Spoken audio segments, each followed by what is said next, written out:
Um, Today we are talking about flu and how to prevent flu, how to make yourself secure in this season.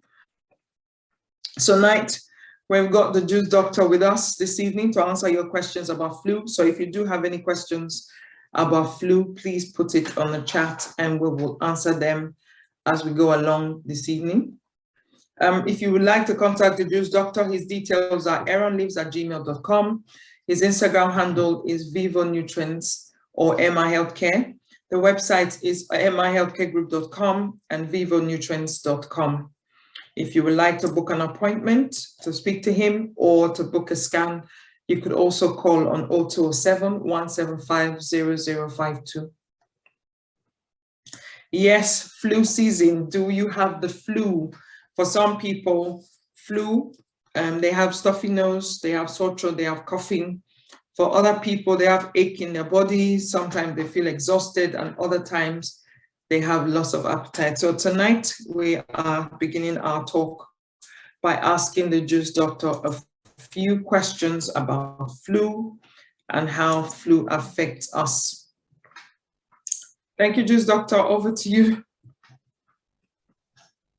Thank you so much. Thank you so much. It's been a long time since I've been on the live chat, so it's a pleasure to be here. It's a pleasure to be back. It's a pleasure to be interacting with the people. We have a lot of really exciting information to share this evening. Obviously, we know we're in the flu season, and we really need to make sure that we are proactive as opposed to being reactive, to make sure that we are intentional with regards to maintaining our health. I've made up my mind that anybody who's around me or is close to me is not going to be a victim of this flu. And we're going to do all the things in our power to make sure that you're empowered with the information and the tools necessary to ensure that. So thank you so much for those that have joined. And I hope you really enjoy the information that we share tonight. I don't even see who's in the house. I can't even see who's in the house, but yeah, welcome to everyone that's joined. Thank you for all those that honored the invitation. It's a pleasure to see you and also to be here.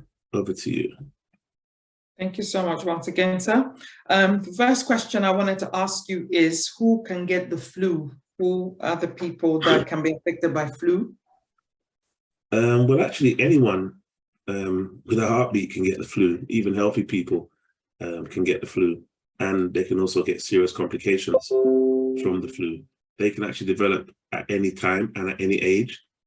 People that are 65 and older, they tend to have a lot more, they tend to be a lot more at risk, but they can also get some quite serious complications from flu. So basically anybody who has a heartbeat can get the flu. It's not a respecter of persons, and it doesn't discern or distinguish between who it affects or who it affects.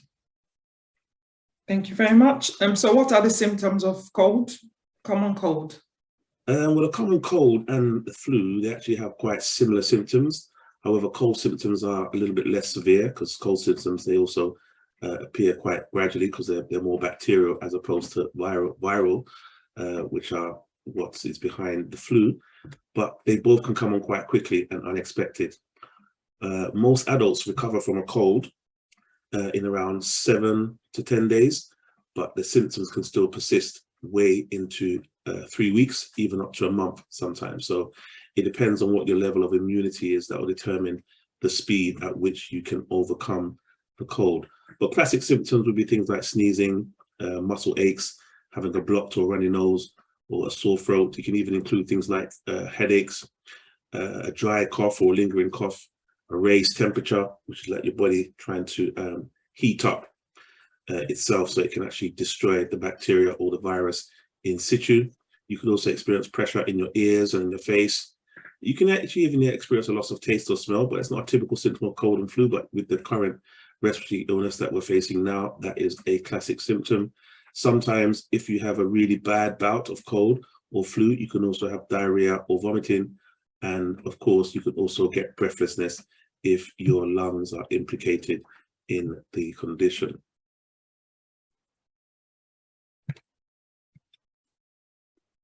Or that you think I should do? So what should I do if I have these symptoms that you've just talked about?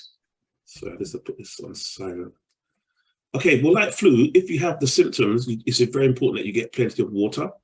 It's very important that you get lots of rest and keep yourself very hydrated. A lot of people tend to drink less water in the winter, so that's another reason why it's easier to catch the flu, because you haven't got enough hydration in your system to ensure you can flush things through and out of the kidneys.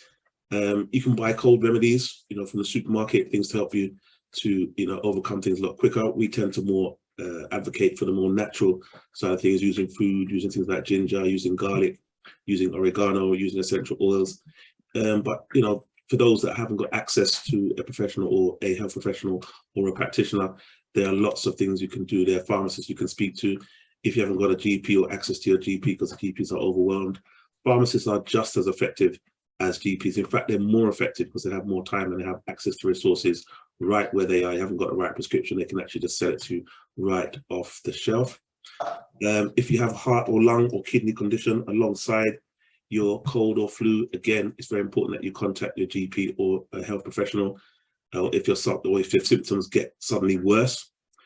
If your temperature stays high for a very long time and you start to feel hot, shivery, or maybe lightheaded, again, that's another reason for you to get medical attention. Or if you're finding it hard to breathe or develop chest pain, this is another reason for you to seek medical attention. So there are certain symptoms that are classic and conventional with the flu, and there's things that you can do about those. But if your symptoms are more severe than just the normal headaches or the things that you've mentioned, then it's important that you get the relevant attention and get it done sooner rather than later. Okay, cool. Thank you very much again for answering that question about the cold symptoms. So if I get the flu symptoms, what should I do? What do I do if I have flu symptoms? Firstly, if you do have flu symptoms, the first thing you want to do is try to limit your contact with other people, especially those who are vulnerable, people that already have weakened immune systems, parents, elderly parents, young children, people that are already at quite high risk of contracting any kind of viral or bacterial infection. Make sure, again, you get plenty of water. Try to keep yourself warm. You might also find that drinking lots of water, and oxyflush is also another good tool that we always advocate for people to use. I'll just let this person in. Oxyflush is another thing that we always advocate for you to use, because oxyflush really helps to cleanse your colon and to cleanse all the bacteria out of your gut, because oftentimes when your gut is overwhelmed with bacteria that's coming on the back of your food, that will place an additional burden on your immune system, which will then slow down its response and its ability to overcome the cold or the flu or the viral infection that is attacking your body. So try and use oxyflush at the earliest point you can, the earliest notice of any kind of symptoms. And also, if you have a heart attack, don't try and take any ibuprofen, because that will not make you better. That will actually make things worse. Mm-hmm. Thank you very much once again. So how does this flu spread? How do you think it spreads? Well, the common flu is spread via droplets, generally released from the nose or from the mouth. They can be released through coughs or through sneezes.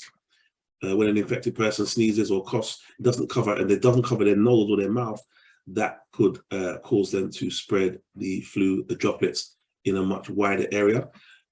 Droplets typically travel up to 6 feet from the nose or the mouth, and they can hang in the air before settling on any type of hard surfaces. So if the infected person sneezes or coughs into their hand, they should actually cough into a tissue and then discard that straight away.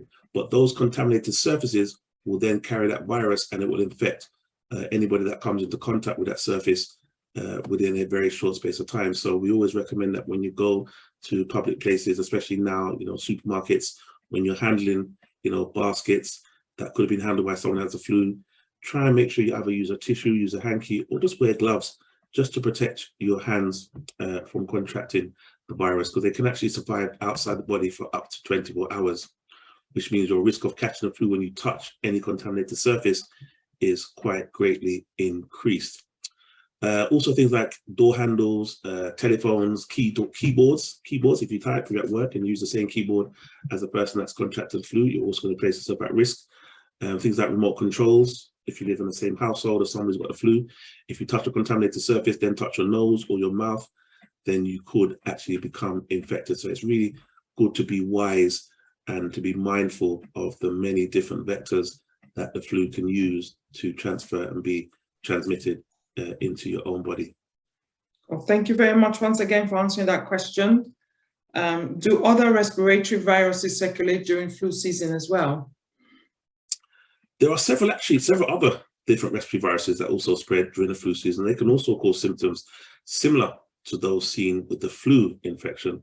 You have a thing called the RSV, which is a respiratory syncytial virus, which is like one of the most common causes of severe respiratory illnesses, especially in young children, as well as it's the leading cause of death from respiratory illness in those over the age of 65 years. Another common flu virus that is circulating at the moment is the human metapneumovirus, which is another virus that actually affects the lungs and sometimes can lead to pneumonia. Another very common virus that we see quite often is the respiratory adenovirus, and the adenovirus is quite a large family of flu viruses, also linked to the coronavirus, which is another family of viruses, but these are viruses that are quite prevalent in the air at this particular time. So it's very important that you really keep yourself on guard and as well protected as you can be to make sure that you don't capture or don't interact with any of these viruses that are moving around at this present moment. Thank you so much once again for answering that question and telling us the difference between respiratory virus and the flu virus. So how do I avoid catching the flu? Now that's a very good question.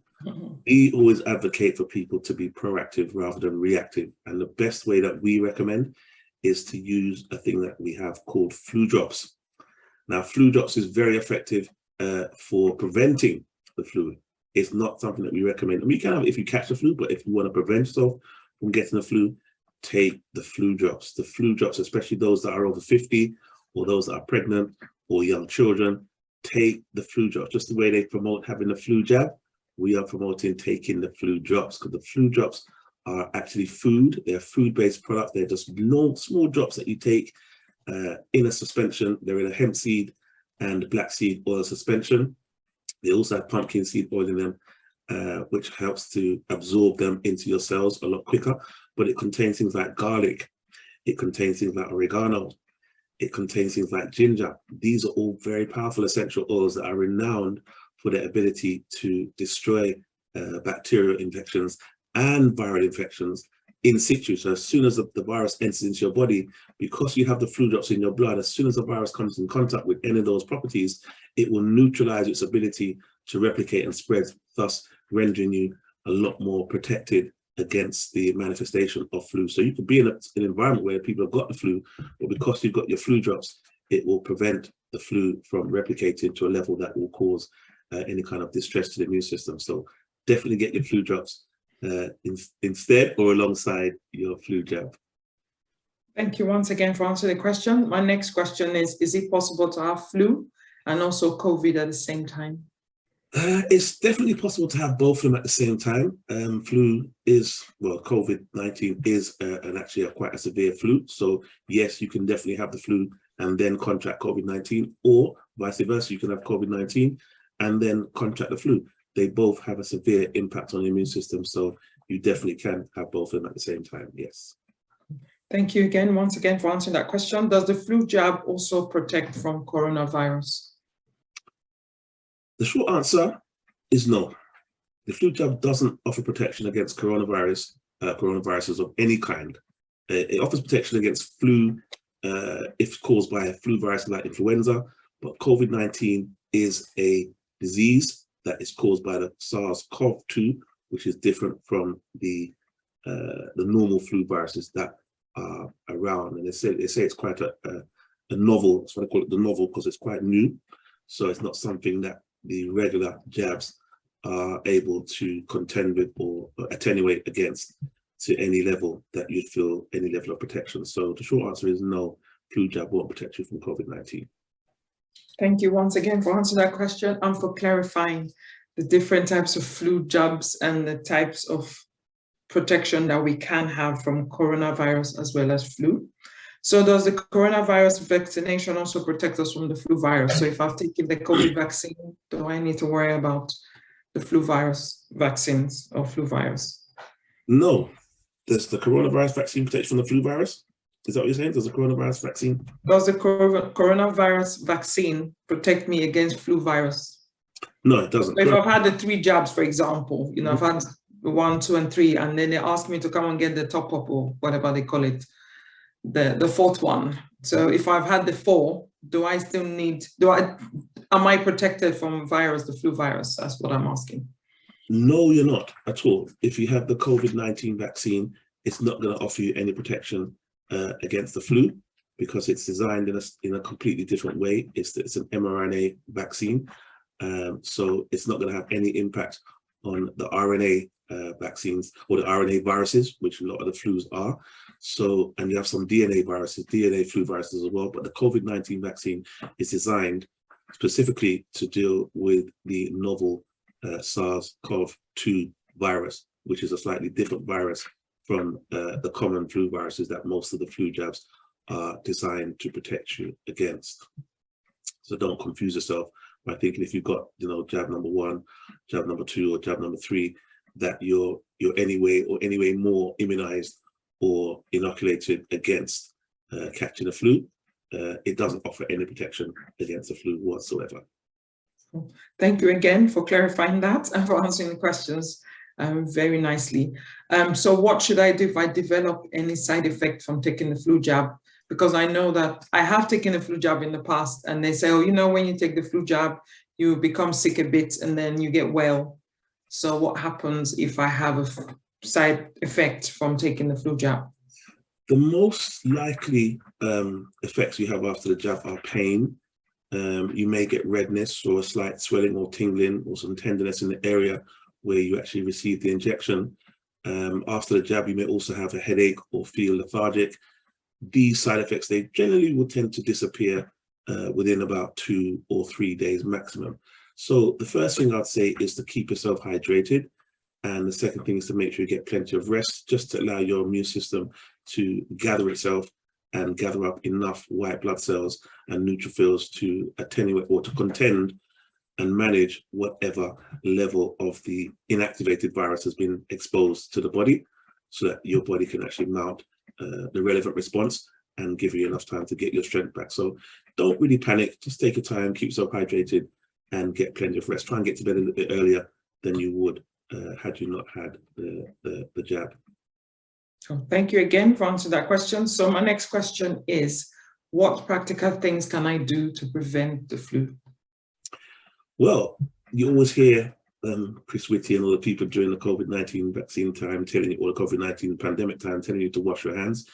Yes, it's a very good advice, but just to back up why they're always saying to wash your hands, because when you touch any of those surfaces that may have been contaminated by any level of flu or any level of virus per se, if you touch your nose or you touch your face or you touch your, as you do, people touch their face several times without even realizing, you will then have transferred and transmitted that virus from the surface to your face, which has given it close proximity to your nose, which has given it close proximity to your mouth, which are orifices that can allow access for that virus to enter your body. So if you do want to prevent the flu, make sure you wash your hands for those reasons. Keep them clean as possible. Keep good personal hygiene about you as much as you can. Make sure that you try and keep shared surfaces such as door handles, telephones, pens, common things that you use on a regular basis that you may share with other people in your household. Maybe so things like crockery, cutlery, towels. Keep those things separated. The ones that you can keep clean, keep them regularly clean, keep them wiped down, keep them disinfected. Have your sprays on hand to make sure you keep those areas sanitized, to make sure you don't spread it to somebody else, and also you also don't contract it yourself, and it also keeps your children protected. So try and make sure you're mindful and on guard when you're out and about and moving around places that it could be a high level or a high propensity for people to have flu in those areas. If you do contract the flu, obviously you want to take time off work if you can, so you can make sure you avoid people, but there's just lots of little things that you can do. We'll put a lot more information on the website where you can access a whole list of things you can do to prevent yourself from getting the flu.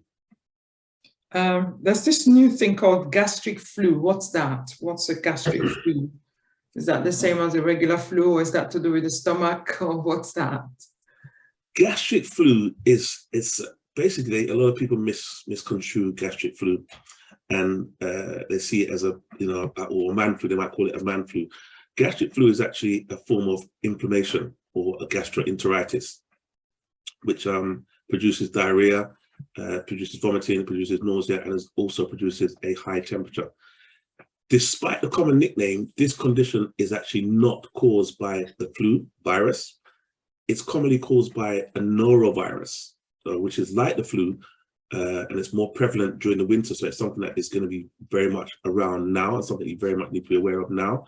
So you can actually catch the norovirus by coming into contact with particles from the vomit or the feces of an infected person. So it's not going to make that much difference, if you contract it, but it's good to have the background knowledge that gastric flu is actually the norovirus, and it's like a form of gastroenteritis. It causes a lot of inflammation in your stomach. So try to avoid contracting a gastric flu. Again, washing your hands regularly, using soap and water, disinfect the surfaces that could be contaminated, and keep your bedding and your toilets clean, to make sure that you limit the risk of you contracting or anybody else around you contracting it. And if you do become sick, try and take some time off work, as we always recommend. Keep away from social events, keep away from people, practice good hygiene, be cautious about the close contact you have with other people, and just try and keep yourself as isolated as possible until you manage to get your particular strain under control. So the gastric flu is actually the norovirus, which is something that's quite prevalent now, so something that you definitely need to be mindful and aware of during this season. Thank you once again for answering that question. I didn't actually know about gastric flu until today, but thank you so much for letting us know that.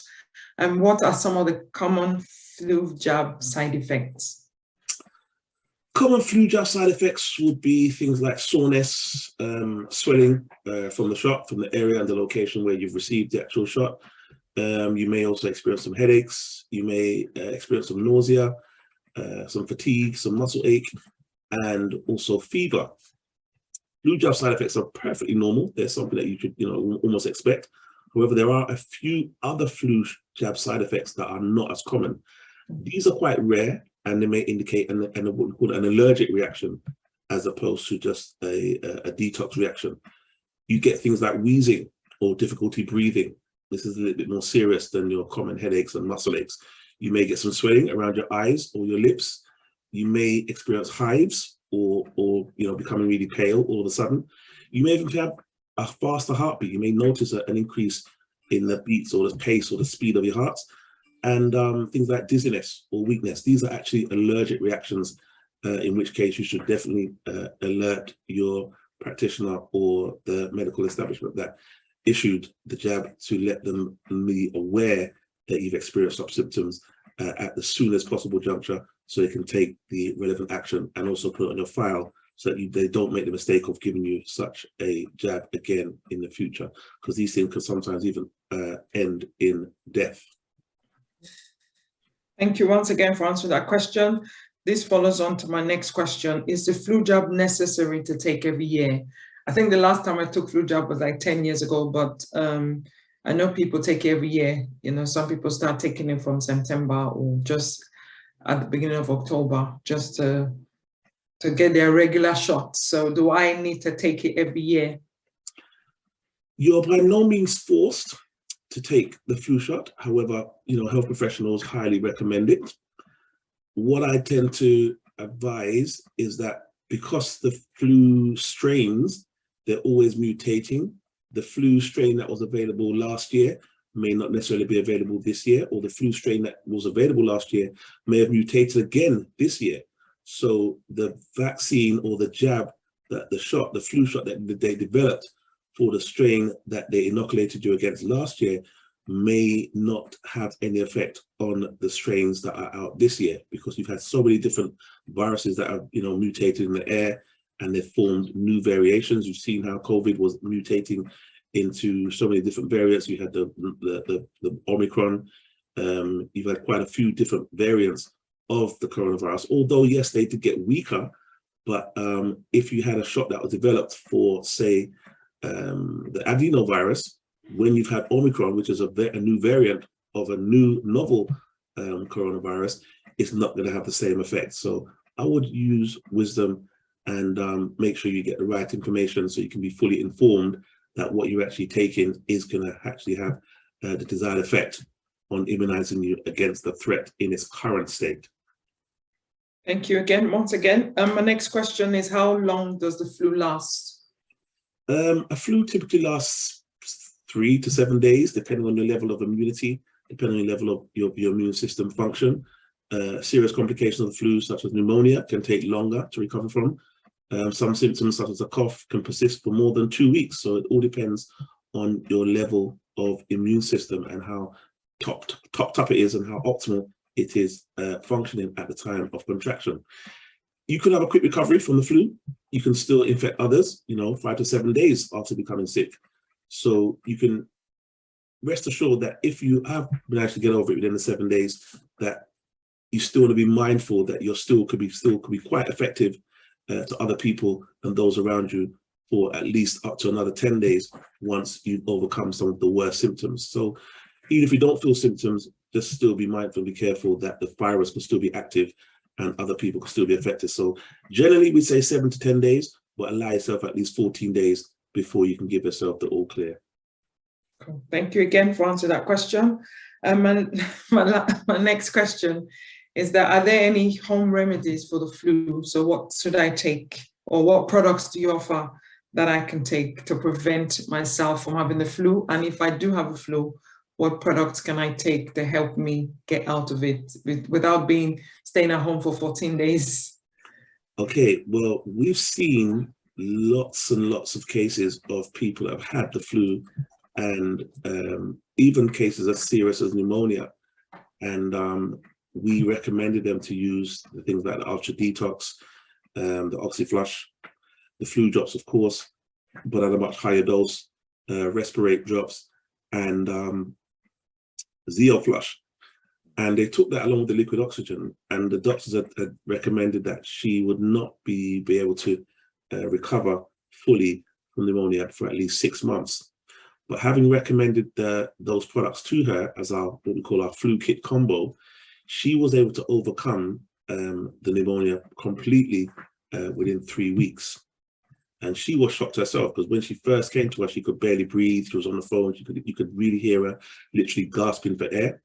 And 3 short weeks later, she was up and about. She was out and about shopping, going about her life, and just enjoying the joys of the I think it was early July. She had that pneumonia, enjoying the last periods of the last few weeks of the summer.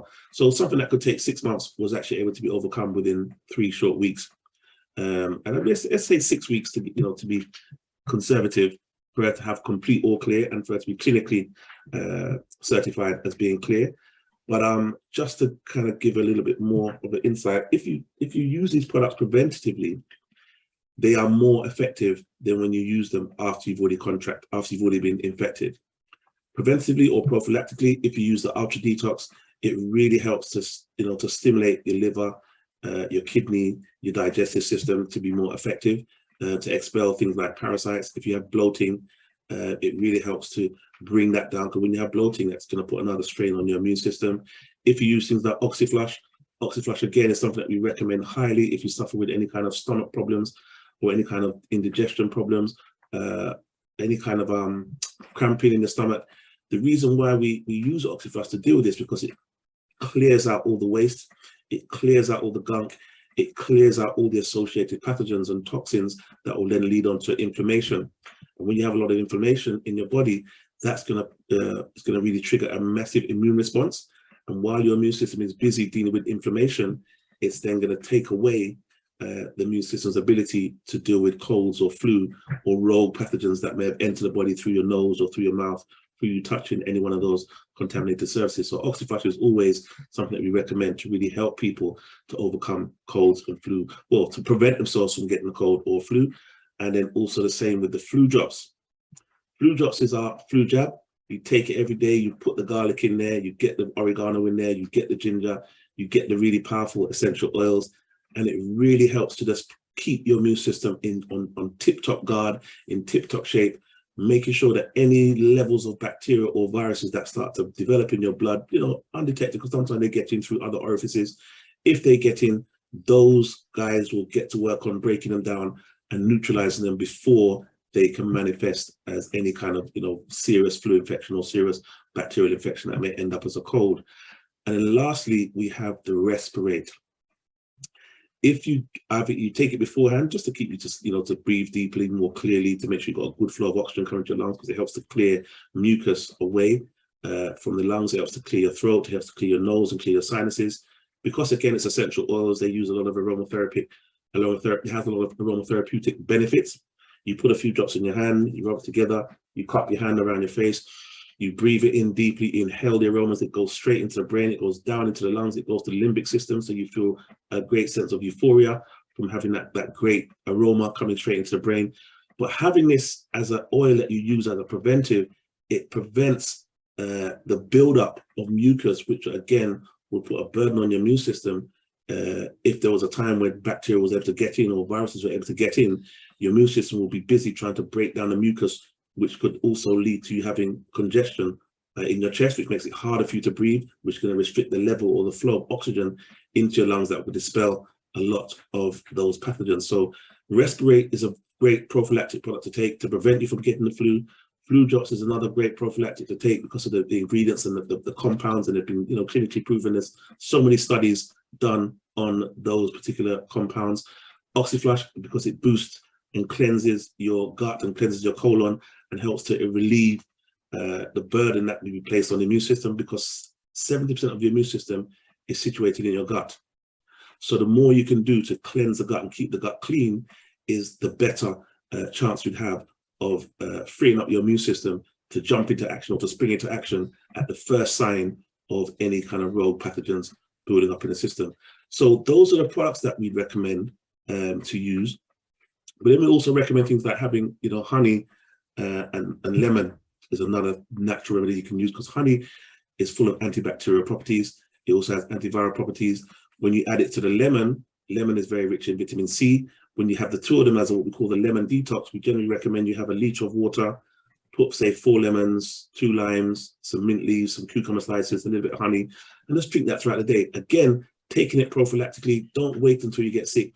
Take it daily, because when you have these things in your system, you're boosting your immune system, you're boosting your antibacterial properties in your blood, and you're just really strengthening your body and just immunizing yourself against what may be out there, because you don't know what you're going to face. You don't know who's just walked past and what they've coughed into the air before you've come along, and you'll be breathing in that same virus or pathogen that they've coughed out. So the more things you have supporting your immune system is the better prepared you will be for the unexpected eventualities. We also recommend things like salt water or the saltwater nose rinse, rinsing or gargling with salt to clear congestion. It clears the sore throat.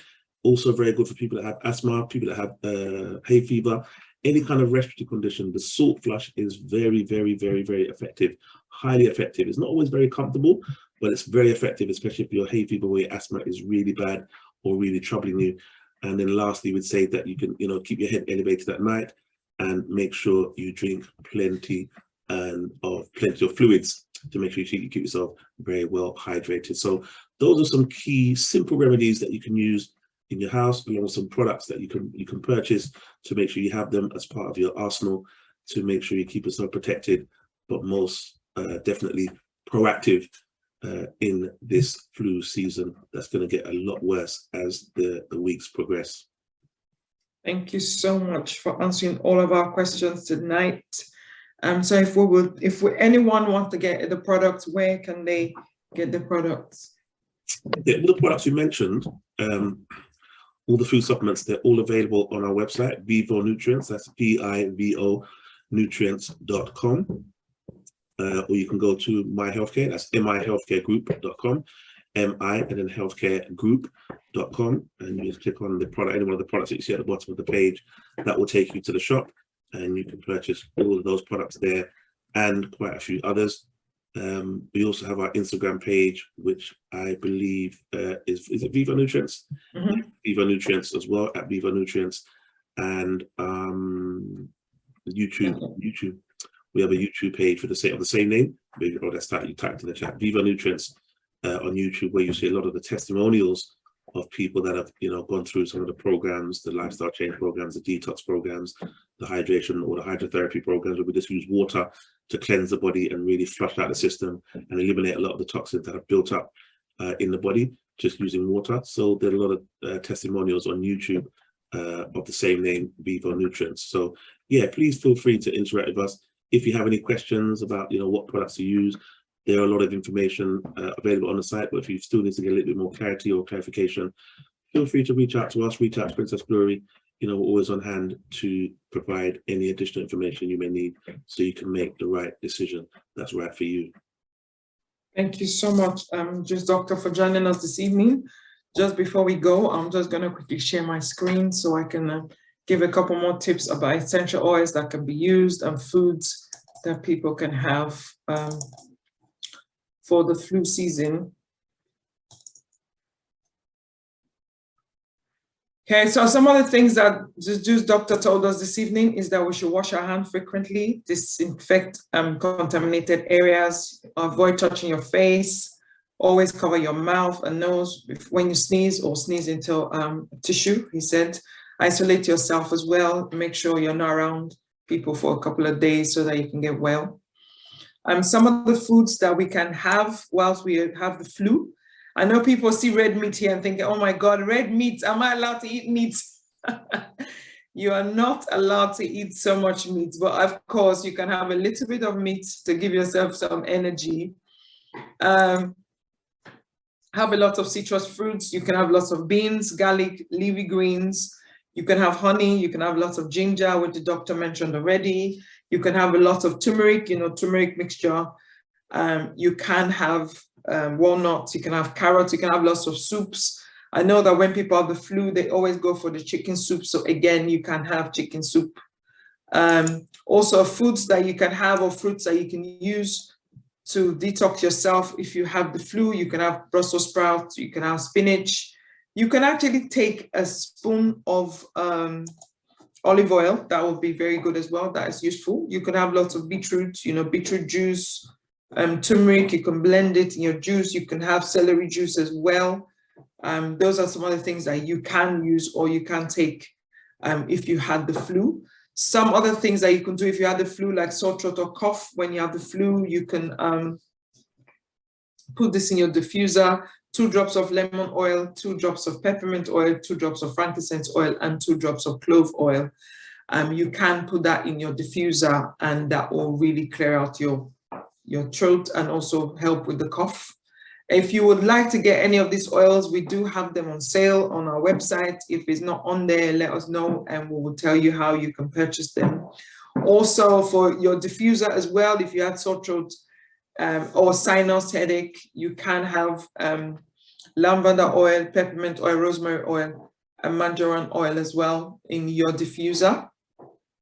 So these are some of the oils or some of the mixtures that you can have to help with your flu or flu symptoms.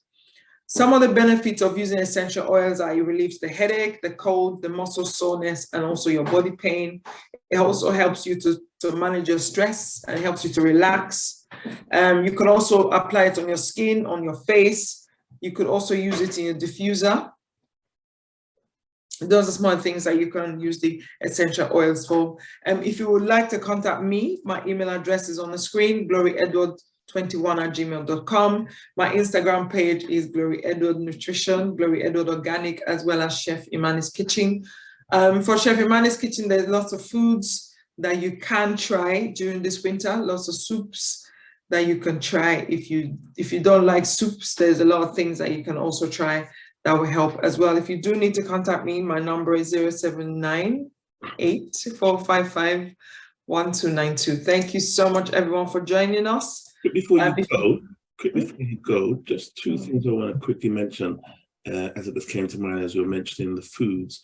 One of the things I want to really, drive home during the season in terms of preventing the flu, if you have a diet that is rich in sugary foods, that is going to leave you very, very open and vulnerable to contracting the flu.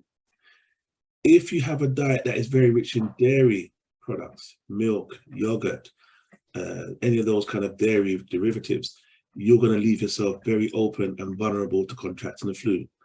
The reason why I say sugar, even the sugary drinks, the fruit juices, when you have a lot of sugar, sugar feeds bacteria like no other food. If you have processed sugar, if you have any kind of unnatural sugar, these bacteria, they really draw closer to those sugar. They're really attracted to those type of sugars, and it helps them to multiply and to strengthen their colony in your gut.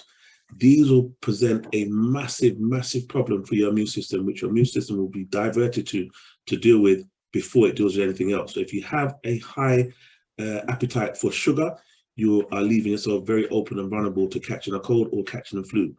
Try and reduce your sugar intake. Try and incorporate more water. Even if you're going to drink herbal teas, have herbal teas, but don't drink sugary drinks, especially during the winter. The same thing goes for the dairy products. If you have a lot of milk, you have a lot of cheese, try and reduce your consumption of these foods. If you do catch the cold, if in the unfortunate event that it happens, that you do get infected, don't use sugary drinks to give you energy. Don't use cheese to try and give you a quick pepper. These things will slow down your recovery, and it will leave you more open to worse infections that will then prolong the amount of time you may be in that state. So try to keep your sugary foods to a minimum. Sweet drinks, fruit juices, fruity bread, sweet beverages, processed foods. Same with your dairy. Try and keep those to a minimum, both before you get sick and after, if you do get sick, to ensure you get a shorter recovery time. Thank you so much. That's what I wanted to add before we leave. Thank you very much, Juice Doctor, for joining us this evening. It's been a pleasure. For all the people that joined us this evening, we want to say thank you to you guys. You made it interesting. Please, if you do have any questions outside the stuff that we've spoken about today, feel free to text us on the Telegram group. It's called Healing Rooms, I think. Healing Rooms? Healing Rooms. Yeah, so you can put your questions through that, or you can personally text us if you've got our details. But thank you so much, everyone, for joining us tonight. We'll see you next week, Thursday. Have a wonderful evening. God bless you.